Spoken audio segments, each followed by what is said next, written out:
Fala turma, tudo bem? Professor André Eduardo e dando continuidade ao assunto de propriedades periódicas. Hoje vamos encerrar essa parte teórica vendo de forma pontual a questão da reatividade química, pontos de fusão e de ebulição, densidade e volume atômico. Como que essas propriedades se comportam, são distribuídas ao decorrer dos elementos dentro da tabela periódica, certo? Bom, primeira propriedade da nossa aula de hoje, reatividade química. Pessoal, a reatividade química ela é correlacionada com a capacidade do elemento ganhar ou perder elétrons e podendo se dividir em dois tipos de reatividade. Você pode ver que você tem que trabalhar com a reatividade de metais e a reatividade de não metais. Porque como a reatividade química é a capacidade de ganhar ou perder elétrons, os metais, quanto mais eletropositivo, maior a capacidade daquele metal de ceder seus elétrons, maior seu caráter metálico, mais reativo ele se torna. Da mesma maneira que um ametal, quanto mais eletronegativo ele é, ou seja, maior a tendência dele a adquirir elétrons ou elétrons das ligações para si, então mais reativo esse ametal vai ser. Então vamos dar uma olhada aqui primeiramente em reatividade de química dos metais. Pessoal, vai acompanhar a questão, vai variar de acordo com a eletropositividade desses metais, pessoal. Lembra lá como que é distribuído é feito a distribuição de eletropositividade na tabela periódica? Da direita para a esquerda, de cima para baixo. Concordam? Desse modo, então, pessoal, se você for analisar o metal mais reativo, é o frâncio, porque ele possui o maior, ele está na primeira família, no último período da tabela periódica. De tal maneira, então, que ele é o metal com maior caráter metálico, o elemento químico com maior caráter metálico. Logo, ele é o elemento químico com maior capacidade de ceder seus elétrons, de tal maneira, então, que também é o elemento químico dos metais mais reativo. Então, visto isso aqui, ó, nessa tabelinha de reatividade, nós vemos aqui, ó, a reatividade de cada metal. Começando lá, como o frâncio, então, que é o mais eletronegativo, e partindo para césio, rubônio, potássio, bário e por aí vai, pessoal. Então, reatividade química dos metais varia de acordo com a eletropositividade. Quanto mais eletropositivo um átomo, maior seu caráter metálico, consequentemente, maior sua reatividade química também. Isso para metais.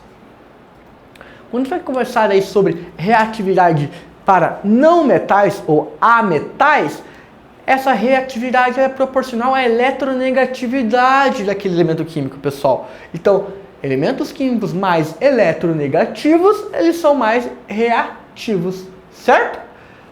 Propriedade de eletronegatividade, lembra lá? Cresce da esquerda para a direita, de baixo para cima, na qual o elemento mais eletronegativo que nós temos crescimento é o flúor.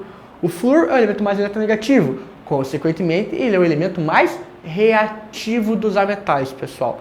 Então, reatividade química dos ametais vai seguir essa ordem. O flúor como sendo mais reativo, consequentemente posterior a ele oxigênio, depois nitrogênio, cloro, bromo, iodo, enxofre, carbono, fósforo e hidrogênio, pessoal. Certo? Gases nobres participam disso? Lembra que não, porque gás nobre ele já tem aquela configuração estável, não vai ganhar e nem perder elétrons. Ele já tem a quantidade necessária de elétrons na sua respectiva camada de valência. Beleza? Então, reatividade química de metais proporcional à eletropositividade. Reatividade química em ametais proporcional à sua eletronegatividade. Beleza? Pessoal, pontos de fusão e pontos de ebulição. Vamos lembrar, o que é o ponto de fusão de um elemento químico? É a temperatura em determinada pressão que aquele elemento químico vai passar do seu estado sólido para o estado líquido. E temperatura de ebulição, ponto de ebulição, é a temperatura em determinada pressão que aquele determinado elemento químico vai passar do seu estado líquido para o estado gasoso. Uma vez que esses dois conceitos estão bem fixos para vocês, como que ocorre o comportamento na tabela periódica? Nos metais alcalinos, quando a gente vai falar primeiramente vamos falar primeiro dos períodos. Na questão de períodos, pessoal, ele vai acompanhar o crescimento do ponto de fusão e ponto de ebulição de fora para dentro da tabela periódica. Elementos químicos que estão mais no meio da tabela periódica vão ter um ponto de fusão, teoricamente, maior do que aqueles que estão nas extremidades da tabela periódica. Então, é de fora para dentro, certo? Vale ressaltar que os elementos que estão no meio da tabela periódica são os metais, de maneira geral, pessoal. E metais com ligação metálica, então, consequentemente, vão ter um ponto de fusão, ponto de ebulição mais alto mesmo. Lembraram? Bom, continuando, então, nos metais, nos metais alcalinos terrosos e metais alcalinos, o aumento da temperatura de fusão e temperatura de ebulição é de baixo para cima, certo? Enquanto que nas outras famílias da tabela periódica, no restante da tabela periódica, o aumento é de cima para baixo. Valendo de duas exceções, pessoal. O metal com maior ponto de ebulição que nós vamos ter, maior ponto de fusão que nós vamos ter, é o tungstênio, aqui ó, W. Ele vai possuir um ponto de fusão de 3.422 graus Celsius. Então, ele não é o último ali, ele não está na forma, não está tão no meio e tão nos últimos períodos, porém, ele é um metal que vai possuir maior temperatura de fusão. Tanto que o tungstênio, a nível de curiosidade, ele é o metal responsável pela fabricação de lâmpadas incandescentes, por aguentar essa alta temperatura. E lá nos ametais, pessoal, o carbono que está no começo ali, nos primeiros períodos, ele vai possuir também uma temperatura de fusão muito mais elevada em comparação com os outros ametais. Ele é uma exceção. A temperatura de fusão do carbono é de 3.550 graus Celsius. Então, ponto de fusão, ponto de ebulição, de fora para dentro, metais alcalinos, alcalinos terrosos, de baixo para cima, no restante da tabela periódica, de cima para baixo, com exceção tungstênio e carbono. Muito importante. Beleza? Pessoal, e densidade? Densidade é uma relação entre a massa e o volume do elemento químico. Quanto de volume determinada massa de um elemento químico ocupa. Basicamente isso.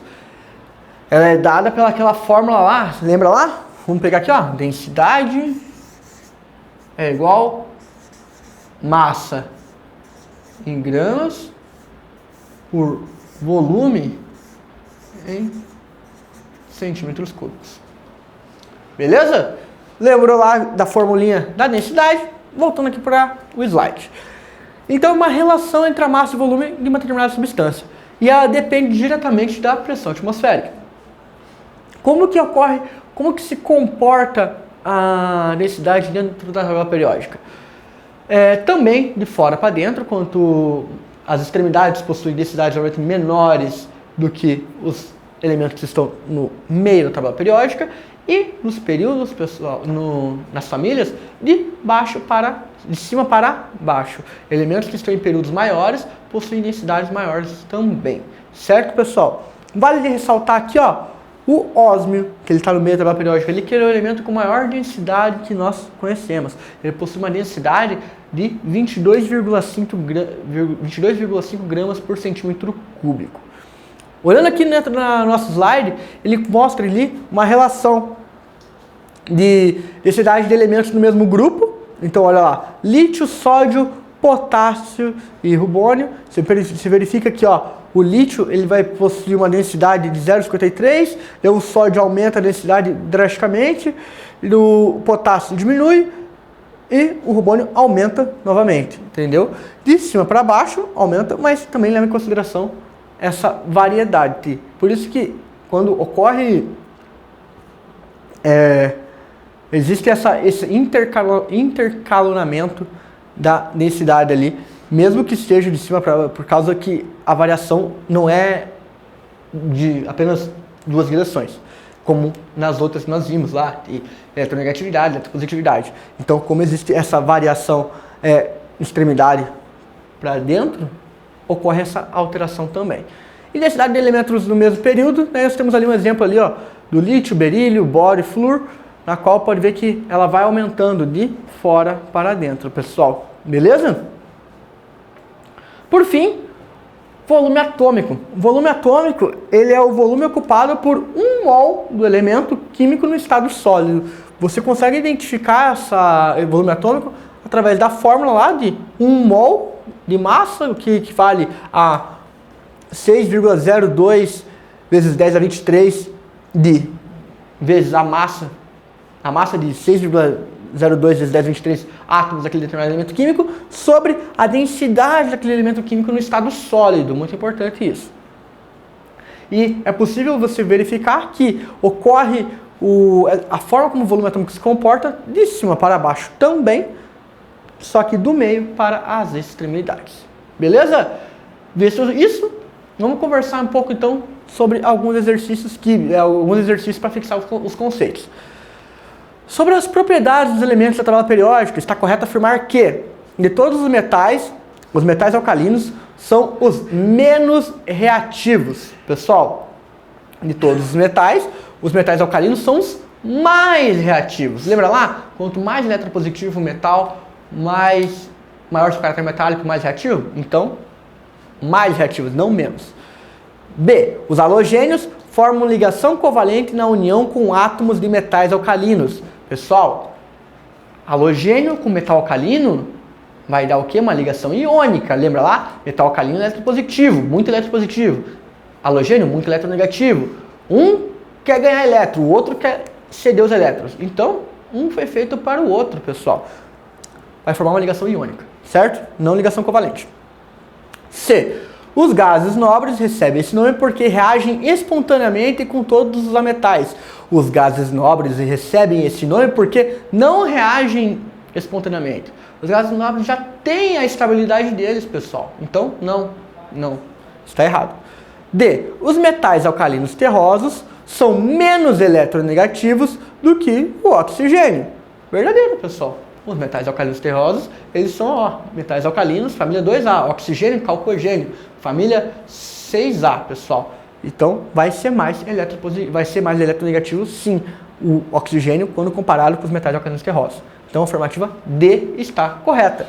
Aí, só para critério de desencargo, os metais de transição têm seu eletro-diferenciador no subnível S. Não, pessoal. Lembra lá na distribuição eletrônica, a tabela periódica, você vai ver que os elétrons, os átomos de transição, elementos de transição, eles vão ter o seu elétron diferenciador no subnível D de energia. Transição externa, subnível D, transição interna, subnível F de energia. Então, a alternativa D, dado, pessoal, é a alternativa correta no exercício da PUC-Rio. Universidade Federal de Minas Gerais. A propriedade cujos valores diminuem à medida que aumenta o número atômico na coluna dos halogênios é a propriedade cujos valores diminuem à medida que aumenta o número atômico na coluna dos halogênios é, pessoal, densidade da substância elementar.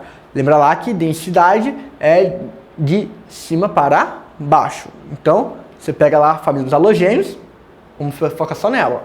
Flúor, cloro, bromo, iodo. Lembrou eles? Então, ao decorrer, aumentou o número atômico, então, quanto flúor, cloro, bromo e iodo. Iodo vai ter o maior número atômico. Então, pensa nisso. Pensa nessa ordem. Flúor, cloro, bromo e iodo. Conforme aumenta o número atômico, diminui quais propriedades? A densidade da substância elementar? Não, lembra que a densidade é de cima para baixo? Então, aumenta a densidade. Então, não. B. Primeira energia de ionização do átomo. Opa! Lembra lá? Energia de ionização. Esquerda para direita, certo? Quanto mais à direita, maior energia de ionização. Então, a gente sabe que os halogênios eles possuem altas energias de ionização. Agora, quanto menor o número de camadas, menor o raio atômico, pessoal, maior a energia de ionização. Logo, conforme você vai aumentando o raio atômico, você vai diminuindo a energia de ionização. Concorda comigo? De tal maneira, então, que a primeira energização é o valor que diminui à medida que aumenta o número atômico da coluna dos halogênios. Alternativa B, pessoal. Se você fosse verificar lá raio atômico, não, o raio atômico também aumenta de cima para baixo. Temperatura de ebulição da substância elementar ou temperatura de fusão da substância elementar também aumenta de cima para baixo. Beleza? Visto isso, próximo exercício da USE, pessoal. O Brasil detém 98% das reservas mundiais de nióbio, que apresenta numerosas aplicações industriais, como por exemplo em fabricação de joias, implantes hiperalergênicos, eletrocerâmicas, ímãs supercondutores, máquinas de ressonância magnética, ligas metálicas, moedas especiais e na produção de aço. Sobre o nióbio, analise as afirmações a seguir e assinale a única alternativa verdadeira. Dado então lá o número atômico do nióbio 41. Primeira coisa aqui, vamos fazer a distribuição eletrônica do nióbio para te verificar como ele vai se comportar na tabela periódica. Então, pessoal, 41, nióbio. Vamos lá então, ó. 1s2, 2s2, 2p6, 3s2, 3p6, 4s2, 3d10, 4p6, 5s2, 36, 37, 38, 39, 40, 41. Vamos contar aqui? 2 mais 2, 4, mais 6, 10, mais 2, 12, mais 6, 18, 18 mais 2, 20, 20 mais 10, 30, 36, 38, 39, 40, 41. Termina a distribuição em 4D3. Camada de valência, camada 5 com 2 elétrons. Beleza, então já sabe que está no quinto período. Quinto período, entre os metais de transição ali, ele vai estar na família ali, ó, B3, pessoal. Ou família 5. B3 ou 5. Então, alternativa A. Seu eletrodiferencial se localiza na penúltima camada, pessoal. Seu eletrodiferencial se localiza na penúltima camada. Pessoal, o que diferencia o nióbio em sua estrutura, na posicionamento da tabela periódica, está na penúltima camada? Espera aí, o que vai caracterizar a posição dele vai ser o 4D3, concorda comigo? A última camada dele é a camada 5, beleza? Logo, a penúltima camada é a camada 4 com 3 elétrons. Então, sim, nesse caso, a alternativa A estaria correta. Vamos só partir ali para continuar o exercício. Trata-se de um elemento representativo? Não, ele é um elemento de transição. Sua eletronegatividade é inferior à do vanádio? Pessoal, né, teria que ver o vanádio na tabela periódica. Deixa eu até procurar aqui rapidamente. Vanádio, para você ter um critério de comparação. Esse exercício aqui teria que ter esse critério de comparação para você saber. Mas você já sabe que é a letra A, então continua. E só critério aqui, ó. D, pertence ao quarto período da tabela periódica? Não, pertence ao quinto período da tabela periódica, pessoal. Então, leve isso em consideração. Certo? Para a próxima aula, pessoal, a apostila ali de Química, volume 2, frente B, página 466 e 467. Certo? Agradeço a atenção, aguardo vocês no próximo vídeo. Valeu!